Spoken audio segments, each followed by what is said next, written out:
السلام علیکم ورحمۃ اللہ وبرکاتہ۔ محترم ناظرین کرام، صبح میں دیر تک سوتے رہنا، دیر سے اٹھنا، جلدی نہ اٹھنا، کیا شریعت کے اندر دیر تک سوتے رہنے کی گنجائش ہے؟ اس کی اجازت ہے یا کیا شرعی حکم ہے؟ تو عام طور پر ہم سب اپنے ماحول کے اندر، اپنے علاقے اور محلے کے اندر، یا اگر کہا جائے تو اپنے گھر کے اندر بھی عام بات ایک دیکھنے کو ملتی ہے، اور وہ یہ کہ انسان صبح کے اندر جو ہے وہ دیر تک سوتا رہتا ہے۔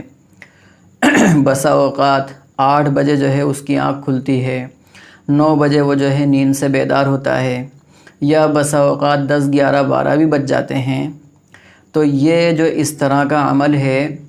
ایک تو شرعی اعتبار سے تو مناہی ہے، مسائل کے اعتبار سے تو بالکل مناہی ہے، لیکن اگر انسان دنیاوی اعتبار سے بھی دیکھے تو دنیاوی اعتبار سے بھی بہت سے نقصانات کا جو ہے وہ سبب بنتا ہے۔ ان میں سب سے اول تو یہ کہ جب انسان رات میں دیر سے سوئے گا، کہ وہ رات میں اس کو 11 بج جائیں، 12 بج جائیں، 1، 2 بج جائیں، 3 بج جائیں، تو وہ رات میں جب انسان دیر سے سوئے گا تو ہم خود سمجھ سکتے ہیں کہ وہ صبح میں جلدی نہیں اٹھ پائے گا۔ لیکن اگر وہ رات میں جلدی سو جائے گا تو جلدی سونے کی وجہ سے فجر کے وقت میں، صبح کے وقت میں اس کی آنکھ خود بخود جلدی کھل جائے گی، نماز سے پہلے اس کی آنکھ کھل جائے گی، اور وہ نیت کر کے سوئے گا تو اللہ رب العزت اس کی آنکھ کھلا دیں گے اور اس کو نیند سے بیدار کر دیں گے۔ اب وہ آسانی کے ساتھ اپنے سب کام جو ہے انجام دے لے گا۔ سب سے اول جو ہے وہ اللہ کی عبادت کر لے گا، ایک اہم ترین فریضہ جو نماز ہے وہ اس کو ادا کر لے گا،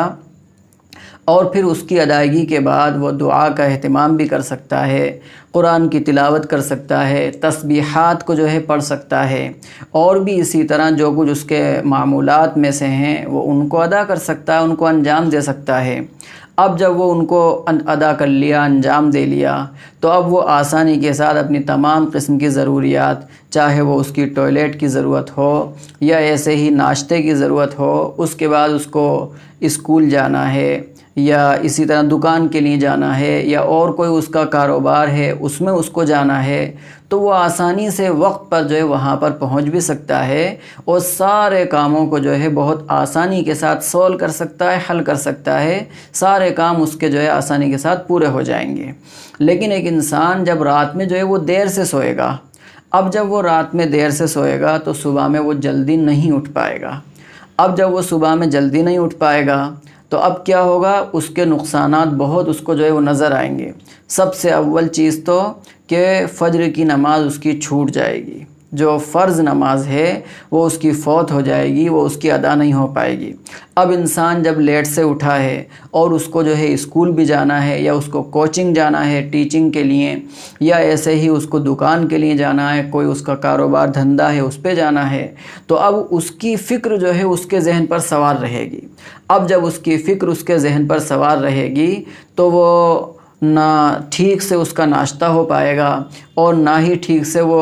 ٹوائلٹ اور قضاء حاجت جو ہے کر پائے گا، اور نہ ہی وہ گھر کی جو اور ضروریات ہوتی ہیں، مشغولیت ہوتی ہے، اس کو بھی وہ ٹھیک سے جو ہے ادا نہیں کر پائے گا، انجام نہیں دے پائے گا، جس کا نقصان گھر والے بھی پریشان ہوں گے، اور وہ خود بھی بسا اوقات ٹینشن کا جو ہے وہ شکار ہو جائے گا، اور الجھنوں کا جو ہے وہ شکار ہو جائے گا۔ اس لیے جو ہے انسان کو صبح کے وقت میں جلدی اٹھنا چاہیے۔ اللہ کے نبی علیہ الصلوۃ والسلام کی دعا بھی ہے، اللہم بارک لامتی فی بکورہا، کہ اے اللہ میری امت کے صبح کے کاموں میں برکت عطا فرما دیجیے۔ یہ دعا ہے۔ اب انسان جلدی اٹھ رہا ہے تو اس دعا کا وہ حقدار بن رہا ہے۔ اس دعا کی جو فضیلت ہے، اللہ کے نبی کی جو دعا ہے برکت کے لیے، وہ برکت اس کو حاصل ہو رہی ہے، اور اسی لیے جب کیا ہے برکت اس کو حاصل ہوگی، اس کا پورا دن سکون کے ساتھ، اطمینان کے ساتھ، اور دنیاوی سارے کام بھی اس کے ہو جائیں گے، اللہ کے سارے احکام کو بھی وہ انجام دے لے گا اور ادا کر پائے گا۔